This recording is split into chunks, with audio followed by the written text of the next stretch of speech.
Welcome back to the channel, everybody. I'm Dino.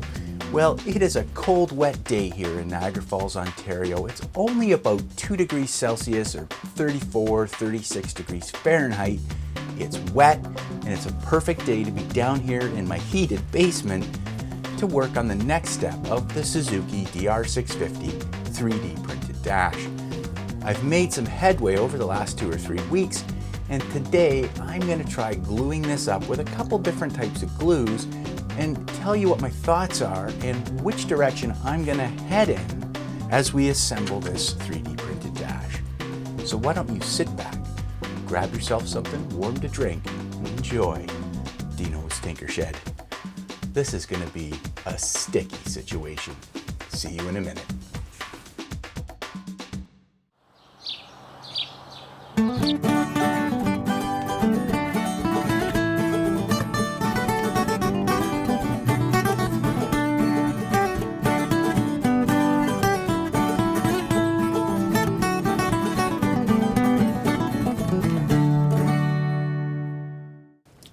Well, it is definitely a lot warmer down here in the basement than it is out in the shed. Now, I do have the heat on out there because hopefully I'll get to a point today where I can get out there and fit this thing up and see how it looks. Today's goal is pretty simple. Take the best parts, the most up-to-date parts for the DR650 Dash, which are some of this and some of this, and actually assemble these together and glue them up. Over the last week, I have been using some of these old offcut pieces like these to experiment with different types of adhesives. I've tried a couple things. One thing I tried was this glue here, which is called Sure Grip 16, and it's an acrylic glue that's designed for plastics, polycarbonates, styrenes, things like that. It had pretty good reviews online, and I spent, I think, $35 on this glue, hoping this was going to be the best solution for what we're doing here. It did actually glue the pieces together, but even after 24 hours, I was able to peel them apart quite easily and ended up just with a joint that fractured quite easily, and it just was not strong enough for the type of work that I think this dash is going to do. Someone suggested to me that I try ABS glue, and I tried that with plumber's glue, yellow plumber's glue, and I had the exact same results that I did with this stuff here, which was not very good. As you get on the forums and read about 3D modeling, a lot of people swear by CA glue or cyanacrylite glue, crazy glue basically, and there's a multitude of different glues that fall into the CA categories, things like Gorilla Glue, Loctite, Hot Stuff, Zap-A-Gap, all kinds of different glues. In the end, believe it or not, I just went to my local dollar store and bought regular old CA glue, generic branded glue. And I glued a couple parts up. In fact, that's what I glued the initial model up with, was just CA glue. And I have to tell you, this thing is very rigid. I'm quite impressed with it. So today I am going to do that. This one here I glued up, and I'm sure if I really work at it here, I could break it, but it's very robust. I'm actually quite confident that that is alone will be strong enough for a couple reasons. One is if you look and actually look at the design, the side plates support both the headlight and all of your dash materials in there, all your plugs, all that kind of stuff.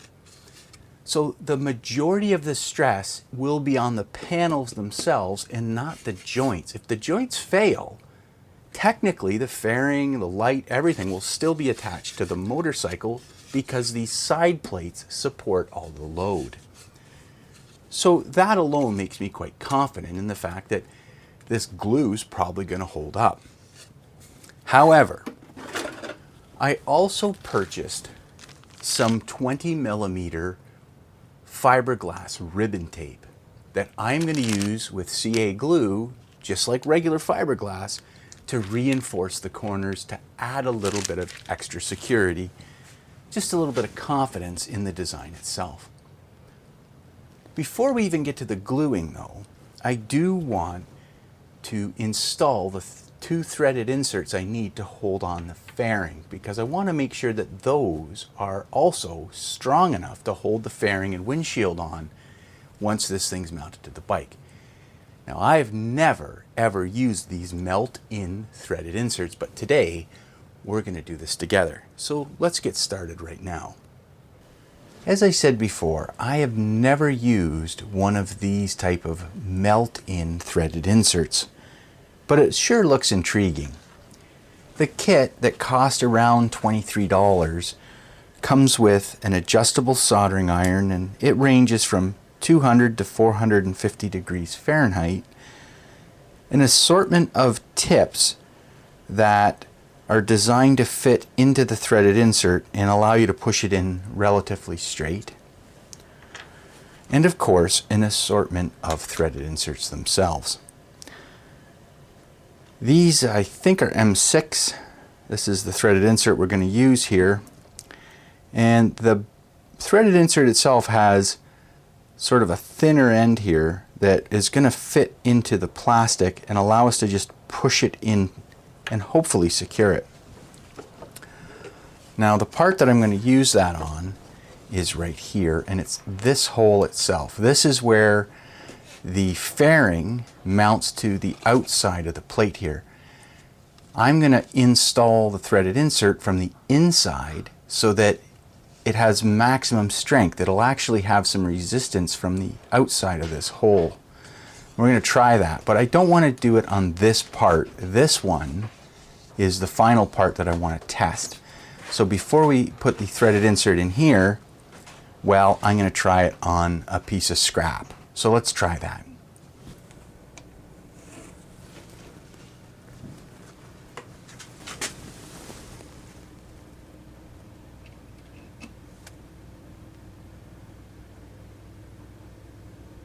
It really takes very little effort and it goes right in. I like that a lot. Well, these threaded inserts really turned out well. And here you can see the 5 major components that compose the dashboard assembly itself, the structural assembly. There's one more piece, and that is the dash panel, which on the original was hinged. This is the original print that my friend did for me. I have not worked on this yet because I'm still not 100% sure the best way to fasten this to the new dash. And at this point, I don't need to worry about it because I'm really mostly concerned about the structural integrity of the dash itself. This panel has never been part of the structural integrity. It's just a hinged door, essentially. The other thing I need to look at is these box joint style tabs here are exactly 10 millimeters, as are the receiving mortises that are here. So I do need to go and just tweak these a little bit. Now I left them at 10 millimeters because I knew that gluing these together, you want to scuff these anyway. So I'm going to use both files and some sandpaper to come in and tune these a little bit so that they fit properly within the box joint sockets. This is going to take a little bit of time and prep, but it should give the proper amount of clearance for the CA glue and make the entire unit glue together a little bit easier. Now, if you have a keen eye, you're going to notice that there's a couple changes even since the last video. One of you out there wisely suggested that I use the 3rd hole on the original headlight bracket here to offer additional strength and triangulate it. So I built that into the system, and it was a lot easier because of the extra thickness to do that, because that hole right there for the original fairing mount is offset about 10 millimeters from the surface of this right here. So by making this 5 millimeters. So by making this 10 millimeters thick, it naturally offset itself, and I was able to incorporate the use of that bolt. So thank you very much. That's a great addition. I think it's going to add lots of strength. The other changes I've made is I've added in some zip tie loops here for the main power harness when it's installed. And I put the hole in the bottom of the bottom panel and added a raised area. This is for your ground stud. So this allows you to put a crimped ring on there and not have it bottomed out on the bottom. It'll actually sit proud. The other thing, which is a little bit hard to see, but if I zoom in here, I've built in some relief along this edge. This is because the original headlight bracket interfered with this bottom panel. So I've relieved this, so when it's put together, let's see if I can do this here. It's going to leave a little slot for the original headlight bracket to fit. So I'm hoping that'll work well. Now you can see this fits together reasonably well, but I still need to go in and tune this a little bit more so that it fits better. Okay, let's get to work on tuning these up. I'm just going to work on this one piece here, but you can see how the system is going to work. I start by clamping it down to my workbench with these tongues overhanging. Then I'm going to use a fine single cut mill bastard file and come in and gently clean up these tongues. I'm going to do my best to keep these, the file as vertical and square to the part as I can. And I'll go on both sides of them. I've noticed that whether I don't have my settings correctly on the printer, or I just don't know what the hell I'm doing, it seems to be that I have to come in and tune the pieces like this. But I think this is going to give us a very good clean fit. So it doesn't take too much to get this to work right. And I'll come in and fit the piece periodically to make sure I'm not taking too much off. And you can see, there we go, it snaps right in quite well at this point. Let's have a look and see. This might still be a little bit too tight, but overall, it looks pretty good. There's still a little bit of gap here, so I might actually file the ends here so it tightens in. But I'm just going to continue to tune like this until I get it to fit the way that I want it to. All right, I'm going to keep going on this, and then we'll switch over to gluing. Well, gluing this thing up was a bit messier than I expected. I got super glue all over my fingers, especially when I did the reinforcement strips on the front. So I really don't have any footage because I didn't want to touch the camera to turn it on and off, and I apologize for that. However, I did get it glued up, and I was so excited that I mounted it on the bike here, and I think it looks pretty good. You can't see it, but I'm going to take this fairing off in a second so you can see what it looks like. Overall, I am really blown away by how stiff this thing is. I'm really excited. Let's take a look a little bit closer. Okay, let's look at the right side of the motorcycle first because it's the easiest thing for me to get a fairly good shot at here. Now, the 3 mounting bolts on each side really do hold this fairing incredibly well. Look at that. It's really, really strong. The recessed threaded insert that I have in here holds the fairing really well. It lines up good, and the fairing alone feels very, very strong and secure. In fact, I think it feels a little bit more secure than when it was on the aluminum, which is great. I do think I'm going to need to swap the factory hardware for a little bit longer bolt just because I don't have a lot of thread engagement into that threaded insert, but that's an easy fix, something we can do well. The 2 recessed mounting bolts for the headlight assembly work well too. They allowed the fairing to slide past and line up with those holes really, really well. Now, Are there some minor misalignment issues here? Yes, you have to wiggle it around, but I left the holes big enough that I was able to get this on with pretty much no problems at all. But let's get the fairing off now. We'll have a look and see how the headlight's mounted and how that looks, and maybe get a little bit better look at the overall structure of the dash itself. Now, one thing to note before we do that, I still need to address the metal piece on the bottom here that holds your third retaining screw for the fairing. I'm still using the metal piece that I made with my aluminum dash, and I'll have to come up with a solution for that. But for right now, this is at a point where I can get out and ride it and put it through a little bit of abuse and see if those joints are actually going to crack or not. I'm really, really happy with this so far.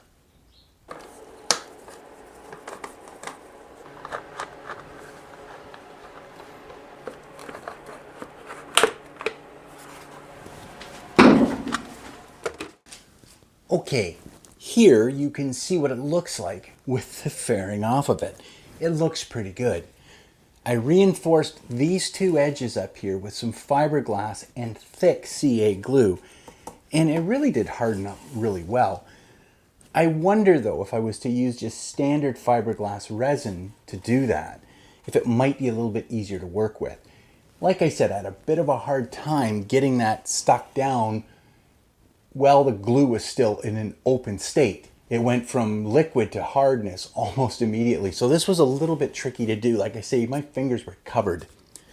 But you can really see how nice all the hardware fits, and especially the headlight hardware fits just below the surface here, enough that the fairing fits over and aligns up well with the holes that we put in with the melt-in inserts.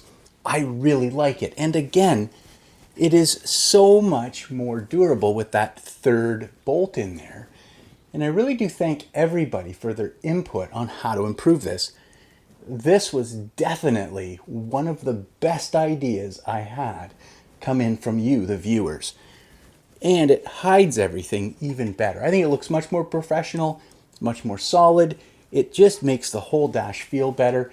This dash really is the community's dash, and I really do appreciate it. Thank you so much.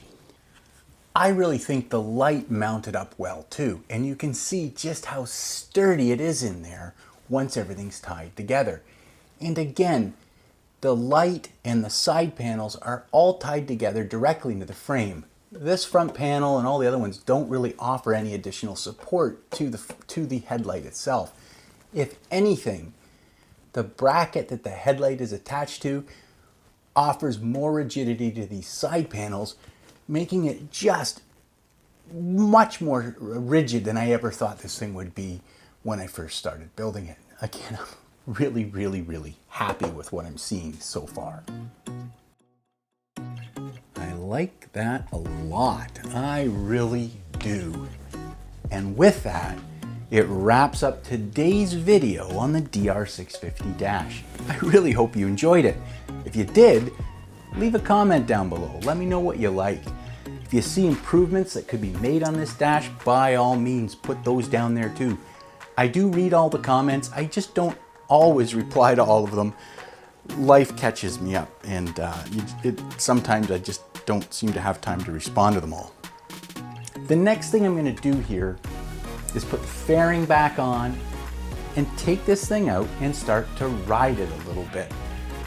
It's getting warmer out there, and I'm hoping within the next week that maybe I'll have nice enough weather to get out and put this dash to the test, see if it's durable, see how well the light works, and how well it's adjusted.